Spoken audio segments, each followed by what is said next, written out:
پاکستان کی اس وقت تک بھی خصوصیت یہ ہے کہ وہ نان الائنس رہا ہے، کہ وہ نہ مکمل طور پہ چائنا کے پینل میں شامل ہوا ہے، نہ مکمل طور پہ امریکہ کے پینل میں شامل ہوا ہے، اور کمزور ممالک کے لیے بہتر بھی نہیں ہے کہ وہ کسی ایک ملک پہ انحصار کریں۔ ہونا تو یہ چاہیے تھا کہ عرب ممالک بھی اپنا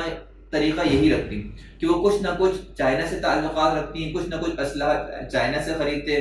کچھ اسلحہ رشیا سے لیتے، کچھ مفادات رشیا سے وابستہ رکھتے، کچھ چائنا سے رکھتے، کچھ امریکہ سے رکھتے، تو وہاں پر بھی ایک بیلنس ہوتا۔ لیکن ہوا یہ کہ انہوں نے مکمل طور پہ انحصار کر لیا امریکہ کے اوپر، اور امریکہ سے زیادہ بے وفا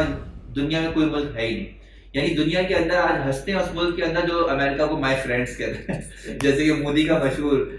ڈیئر ٹرمپ مائی فرینڈ، اور آج اس کا سب سے بڑا تماشا بنتا ہے کہ جب امریکہ جو ہے ان کی ایسی بینڈ بجا رہا ہوتا ہے آدمی پلیٹ فارم کے اوپر، انڈیا کی، ان کے جہازوں کے گرنے کے تذکرے کی، ان کی جنگوں میں ہارنے کے تذکرے کی،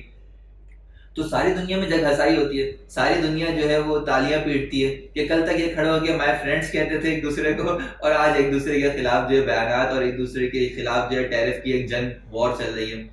تو یہ بھی ایک بڑا مسئلہ ہے کہ آپ کسی ایک کے اوپر جب ریلائے اور انحصار کرتے ہیں، اور جب وہ آپ کے ہاتھ سے نکل جاتا ہے تو پھر آپ جو ہے پھر کہیں کے نہیں رہتے۔ تو اس وقت جو ہے ہماری عرب ریاستوں کو بھی بالکل اس بات کی ضرورت ہے کہ وہ اپنی ترجیحات کو تبدیل کریں، وہ خطے کے اندر دوسری پاورز کو بھی انٹری ہونے دیں، وہ رشیا کو، چائنا کو اور دوسری پاورز کو بھی یہاں انٹر کریں، تاکہ پھر یہاں پر جو خطے کے اندر امریکہ اور ایک طرح سے یورپی یونین کا جو اتحاد نے جڑیں پکڑی ہوئی ہیں، وہ جڑیں تھوڑی کمزور ہو